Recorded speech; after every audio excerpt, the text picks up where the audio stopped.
له زوکړي تر مرګه د یو فرعون بدبخته ژوند.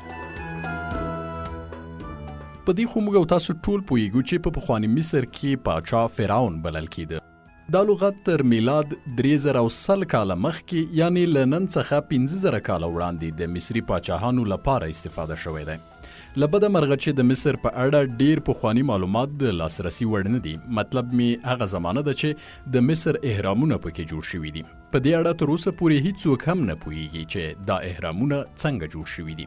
خو کله چې د مصر نوي پاچاهۍ ته راورسیږو یعنی 3500 کاله مخکې زمانې ته نو ډیر معلومات لاسته راځي.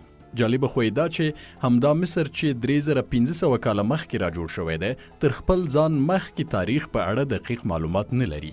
یعنی تر 3500 کاله مخکینه فرعون هم پر دې نه پوهیده چې دا اهرامونه څنګه او کله جوړ شوي دي. معنا دا چې د هغوی لپاره هم د مصر اهرامونه تاریخي ابدات و. له دې څرګندېږي چې د مصر د تاریخ یوه برخه ورکه شوې ده. د بشري تاریخ یو شمیر داسې برخې شته چې باید په اړه یې موږ خبر اوسو، خو ښکاري چې د تاریخ یو شمیر څپرکي ورک شوي دي. داسې ښکاري چې مصر یو دم تری تم شوی دی. یو شمیر تاریخي شواهد په دې اړه چې مصر یو وار په ټولیزه توګه له منځه تللی دی موجود دي، خو دا معلومات کره او منطقي نه دي. نو په همدې خاطر ورباندې باور کول سخت دی. په هر صورت 3500 کاله مخکې مصر ته ورګرځو. 3500 کاله مخکې لکه مصر چې د دویم ځل لپاره پیدا شوی وي او هماغه پخوانی تمدن پکې ژوند کوي. کله چې د مصر دا تاریخي څپرکی راپیلیږي ورسره جوخت د فرعون نوم هم پاچا ته اوړي. له نیکه مرغه چې د مصر په اړه تر 3500 کاله مخکې تاریخي معلومات پریمانه دي او موږ پوهیږو چې 3500 کاله مخکینی مصر کې څنګه خلکو ژوند کول او څنګه فرهنګ یې درلود. د مصر تاریخ په اړه معلومات به بیا هم وشي، خو اوس راځو چې د یو فرعون پر ژوند ځان خبر کړو. لکه د پاچاهي سیاسي سیستم په څیر فرعون هغه چاته ویل کیږي چې د فرعون په کور کې پیدا کیږي. یعنی د فرعون مشر زوی او یا هم د فرعون ورور همدا لقب خپلولی شي. هغه فرعون چې تازه پیدا کیږي ډیر خوشبخت دی ځکه چې په هغه زمانه کې ډیری کسان غلامان دي او سخت ژوند لري، خو فرعون په یو پرمختللي او مجلل کور کې ژوند کوي. کوچنی فرعون چې کله پیدا کیږي له هماغې لومړۍ ورځې وروسته بیا تر ځوانۍ پورې خپل مور او پلار نه ویني او نه یې پیژني ځکه چې د هغه د پالنې لپاره یو شمیر ځانګړي کنیزې او غلامان ټاکل شوي دي تر څو دا ماشوم د فرعونیت لپاره چمتو کړي. فرعونان هم لکه د وروستیو امپراتوریو په څیر حرمسرایونه لري، خو نه د اسلامي حرمسرایونو په څیر. د فرعون په حرمسرای کې د فرعون میرمن ژوند کوي چې هغې ته ملکه وایي او د هغې تر څنګ ګڼ شمیر ځوان نجونې په دې حرمسرای کې اوسیږي چې یوازې جنسي استفاده ځینې کیږي، یا په بله وینا دوی د فرعون جنسي غلامانی دي. دا جنسي غلامان یې د خپلو پلرونو د هوسونو او خودغرضیو قرباني دي ځکه دوی پلرونه فرعون ته په ډالۍ کې ورکوي. دا ښځې هم حامله کیږي، بچی پیدا کیږي او پلار یې هماغه فرعون، خو دا ماشومان نشي کولای چې فرعون شي ځکه چې فرعون باید ملکې زیږولی وي او د هماغې ځانګړې ډلې له لورې لوی شوی وي چې د کوچني فرعون د تربیې لپاره ټاکل شوي وه.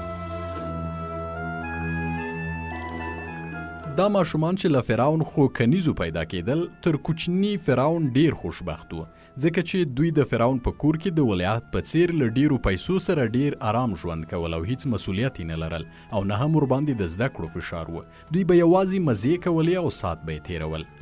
ټیک د بریتانیا د ملکې الیزابت په څیر چې له لومړۍ ورځې تر هغه وخته پورې چې دا ملکه کېده هیڅ ځای ته نه شوه تللی او نه یې هم په ازادانه ډول چکر وهلی شوی، خو خور یې ازادانه ګرځېده او هیڅ مسؤلیت یې نه لره.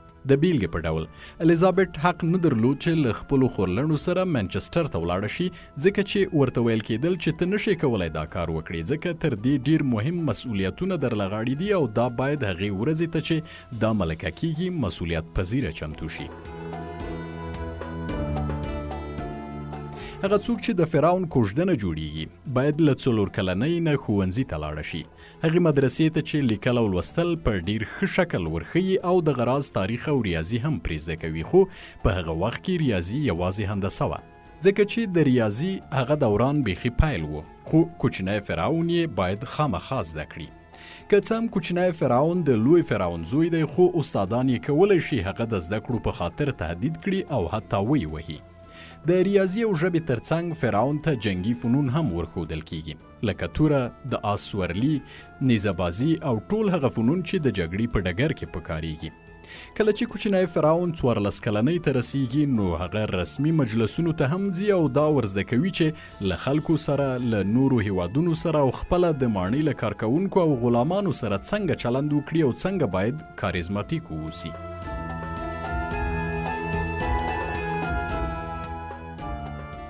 د کوچني فرعون ورځ له سهاره تر ماښامه پورې سخته بوخته وي. دی په خپل ماشومتوب کې هم حتی یوه ورځ رخصتي نه لري او نشي کولی یوه ورځ هم آرام وکړي، او که چیرته وغواړي له کوم کار څخه ځان وپیچي، نو تهدیدیږي او حتی وهل خوري. لکه څنګه مو چې وویل، راتلونکی فرعون د لوی فرعون له زامنو څخه انتخابیږي. خو څنګه؟ که چیرته د فرعون 15 اولادونه وي، نو دوی له هماغه وړکوالي څخه تر جدي څار او نظر لاندې وي، او کوم یو چې په دوی کې له دغو سختو ازموینو چې پورته مو یادونه وکړه هر یو بریالی راوځي او تر نورو هغو ډیر چالاک وي، هماغه راتلونکی فرعون دی. موږ وویل چې لوی فرعون د خپلو اولادونو له روزنې څخه نه وي خبر، ځکه یوه ځانګړې ډله د فرعون د زامنو تربیه پر غاړه لري. نو کله چې فرعون له خپلو اولادونو نه وي خبر، بیا څنګه کولی شي راتلونکی فرعون وټاکي؟ هو، د کوچنیو فرعونانو روزونکي دا ټاکنه کوي. د بیلګې په ډول روزونکي وخت په وخت لوی فرعون ته د اولادونو په اړه معلومات ورکوي، او دا ځانګړې ډله چې روزونکي دي فرعون ته وایي چې مثلا 4 فرعون ډیر پیاوړی، کاریزماتیک، هوښیار، چالاک او پوه دی، نو فرعون هم هماغه انتخابوي. هغوی چې نه انتخابیږي په خپل کار پسې ځي او ازادانه ژوند کوي، خو خوشحاله نه دي، ځکه چې دوی له هماغه ماشومتوب څخه د دې لپاره تر ټولو سخت کار کوي تر څو یوه ورځ فرعونیت ته ورسیږي، او فرعون هغه څوک دی چې تر خپلو لاسلاندې کسانو خدای بلل کیږي.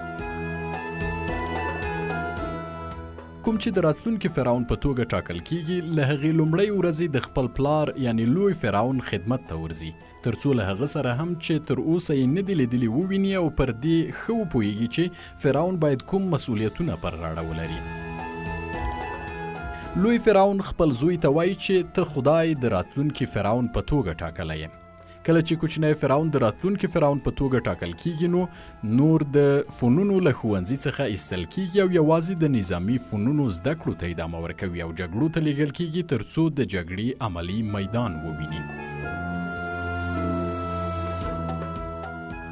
په هغه زمانه کې د مصر ډیری جګړې د نوبیانو په نوم له یو قوم سره وي چې اوس هم په مصر کې شته او د دغه هیواد په جنوب او د سودان په شمال کې اوسیږي.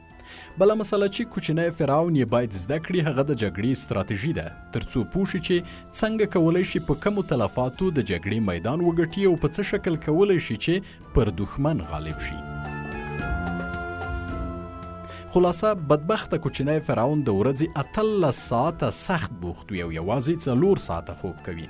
کله چې کوچنی فرعون د روزنې په دوره کې وي، نو هغه کسان چې تر ده راتاو دي سختې زړه ورته ډک وي او ځان سره فکر کوي چې کله فرعون شي بیا به ورسره ګوري، خو کله چې واک ته رسیږي نو ټول بخي، ځکه چې په نهایت کې پوهیږي چې دا د هر فرعون سرنوشت دی او هر یو یې باید له سختو پړاوونو تیر شي او خپل اولاد هم همدې سرنوشت سره مخ کیدونکی دی.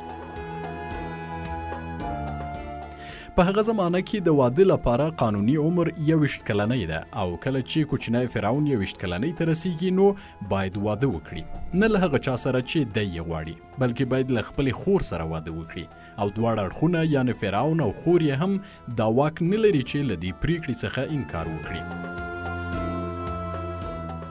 لکه څنګه مو چې وویل، فرعون حرمسرای هم لري او کولی شي له ډیرو نورو سره جنسي رابطه ولري، خو ملکه باید د کورنۍ تر ټولو نږدې غړي وي.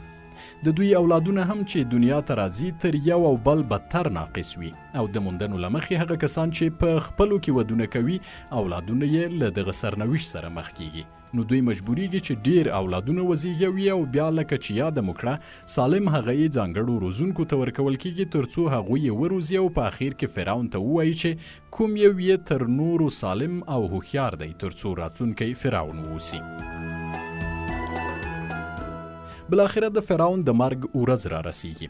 په دې ورځ هیڅوک خفه نه وي بلکې په مصر کې پراخ جشنونه جوړیږي. مړ شوی فرعون مومیایي کوي، په قبر کې د خوراک او څښاک لپاره توکي ورسره ږدي او ډیر نور د اړتیا وسایل چې د یو ژوندي لپاره پکارېږي په قبر کې ورسره کېښودل کیږي او مصریان د بل هر مناسبت په پرتله پراخ جشن لمانځي.